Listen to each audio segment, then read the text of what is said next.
അതെ, കൊച്ചിയിലെ വായു ഗുണനിലവാരം അതീവ അപകടകരമായ നിലയിലേക്ക് എന്നുള്ള വിവരങ്ങളാണ് വരുന്നത്. വായു മലിനീകരണ സൂചിക 310 വരെ എത്തിയതോടെ ഗുരുതരമായ ആരോഗ്യ ഭീഷണി ഉയരുകയാണ് കൊച്ചിയിൽ. വായു ഗുണനിലവാര സൂചിക 180 പിന്നിട്ടിട്ടുണ്ട്. അത് 310 വരെ എത്തിയിരുന്നു, ഇപ്പോൾ 180 പിന്നിട്ടിട്ടുണ്ട്. ഒരു ദിവസം കൊച്ചിയിൽ താമസിക്കുന്നത് 3.5 സിഗരറ്റ് വലിക്കുന്നതിന് തുല്യമെന്ന മുന്നറിയിപ്പ് കൂടി പുറത്തു വരുന്നുണ്ട്. എയർ ക്വാളിറ്റി മോണിറ്ററിംഗ് സ്റ്റേഷനുകൾ അടിയന്തരമായി സജ്ജമാക്കണമെന്ന് ശാസ്ത്ര നിരീക്ഷകനായ രാജഗോപാൽ കമ്മത്ത് മീഡിയ വണ്ണോട് പറഞ്ഞു.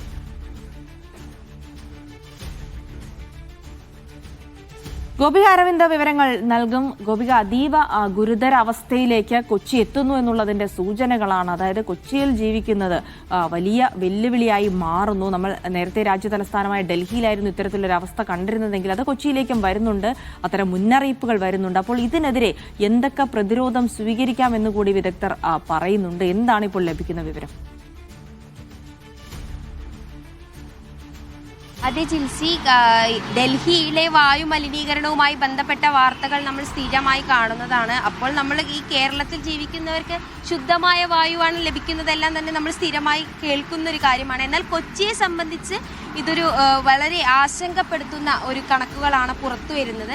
കഴിഞ്ഞ 3-4 ദിവസങ്ങളിലായി 310 മേലെയാണ് വായു മലിനീകരണ സൂചികയുള്ളത്. ഇതുകൂടാതെ തന്നെ വായുവിൻ്റെ ഗുണനിലവാരം അടക്കുന്നത് അധിക സമയങ്ങളിലും 180 മേലെയാണ്.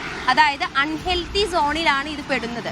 ഈ എയർ ക്വാളിറ്റി ചെക്ക് ചെയ്യുമ്പോൾ അധിക സമയത്തും, അതായത് കൊച്ചി എന്ന് പറയുന്നത് ഒരു വ്യാവസായിക നഗരം കൂടിയാണ്, വിവിധ വ്യാവസായിക മേഖലകൾ ചുറ്റപ്പെട്ട ഒരു നഗരം കൂടിയാണ്. ഏലൂർ ഭാഗത്തു നിന്നായാലും അതുപോലെ തന്നെ അമ്പലമുകൾ, ഈ കരിമുകൾ ഭാഗത്തു നിന്നായാലും നിറച്ചും ഈ രാത്രി സമയങ്ങളിൽ, അർദ്ധരാത്രി സമയങ്ങളിൽ ഈ വ്യാവസായിക പുക പുറത്തു തള്ളുന്നതിൽ വളരെ ഹാനികരമായിട്ടുള്ള, ആരോഗ്യത്തിന് തന്നെ വളരെ ഹാനികരമായിട്ടുള്ള മലിനീകരണം കൊണ്ടുവന്ന പാർട്ടിക്കിൾസ് ആണ് നമ്മുടെ ഓരോരുത്തരുടെയും ശരീരത്തിലേക്ക് കടന്നു കയറുന്നതെന്നാണ് വിദഗ്ധ അഭിപ്രായം പറയുന്നത്.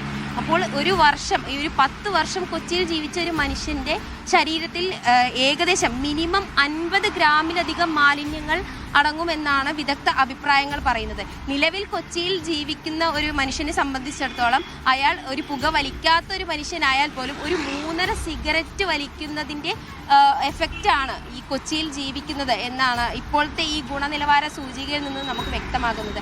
ഡൽഹിയെ സംബന്ധിച്ചിടത്തോളം ഡൽഹിയിൽ ഉൾപ്പെടുന്ന ഈ ഗുണനിലവാരത്തിലേക്ക് നമ്മളൊന്നും എത്തിയിട്ടില്ലെങ്കിൽ പോലും, അത്ര ഹസാർഡ് സിറ്റുവേഷനിലല്ല നമ്മൾ കൊച്ചി ഇല്ലെങ്കിൽ പോലും, 2 സ്ഥലങ്ങളിലെയും ഹ്യൂമിഡിറ്റിയിൽ വ്യത്യാസമുണ്ട്. അപ്പോൾ ഈ 180, 200-ൽ അടുക്കും തോറും തന്നെ കൊച്ചിയെ സംബന്ധിച്ചിടത്തോളം അത് വളരെ ഒരു ഗുരുതരമായ അവസ്ഥയാണ് സൂചിപ്പിക്കുന്നത്.